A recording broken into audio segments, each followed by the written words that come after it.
Well, you're watching Breakfast Central on News Central. It's Wednesday, the 13th day of October 2021, and we're starting to look at the front pages from different papers across the continent of Africa. And we're starting in Uganda with the Daily Monitor. Right now, the Daily Monitor has the president saying a lot in the country. The main story here says, no pay rise for art teachers, because it's coming from Museveni himself. Now, he was speaking at the World Teachers' Day, and he said the government would prioritize higher remuneration for science teachers because they directly contribute to societal advances and improve livelihoods. Now that's on page 6 of the Daily Monitor. Now it says current pay for teachers in Uganda, shillings. Now you can see university, what a professor is being paid in the university, what the lecturer is being paid, secondary school teachers, primary school teachers. But right now he's coming out to say for the art teachers, there will be no pay rise. There's more on that from the Daily Monitor this morning. Also on page 4,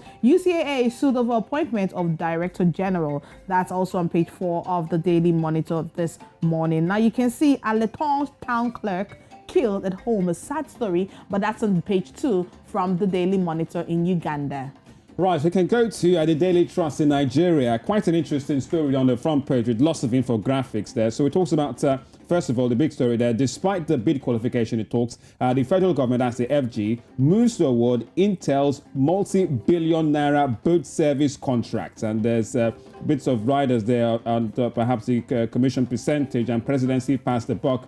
Ministry mom it talks about, and also the big infographic talks about over 1,000 civilians and over 100 security personnel killed in 3 months, and a bit of a spread on the numbers on the northeast, the southwest, the north central, and yes, particularly in the northeast where lots of killings have happened, and civilian casualties and also security casualties also on the front page of the Daily Trust this morning. And at the bottom, Nigerian Railway, a moribund sector rose. So we'll find out more on the front page of the Daily Trust in Nigeria.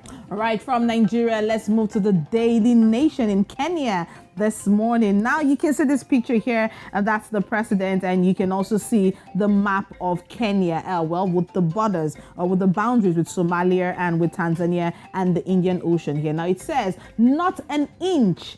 Kenya rejects sea verdict. Now you can see this one. That's on. There's a special coverage on page 10, 11, and 12 of the Daily Nation this morning. Also from the Daily Nation, you can see this one that talks about the allies. It says rallier allies cry foul over new voter. That's on page 6 from the Daily Nation this morning. All right, so hopefully we can look at another big paper this morning in South Africa, which is the Sowetan. And only one place to start, and it's quite a sporty one. You can see that's a fan of Bafana. Happy to be back. So South African national team played yesterday at the FNB Stadium. About 2,000 fans were there, so we're excited fans who had to show proof of vaccination before they entered that stadium in the match between Bafana and Ethiopia. Finished 1-0 in that World Cup qualifier in favor of Bafana. But there you have it. That's how to support your team after being allowed back into the stadium since the pandemic started in South Africa. So what a quite start this morning on the Sowetan. They know how to get it right, don't they? And at the bottom, there another big story. ANC fears cost of firing in CB. So the sacked MEC seen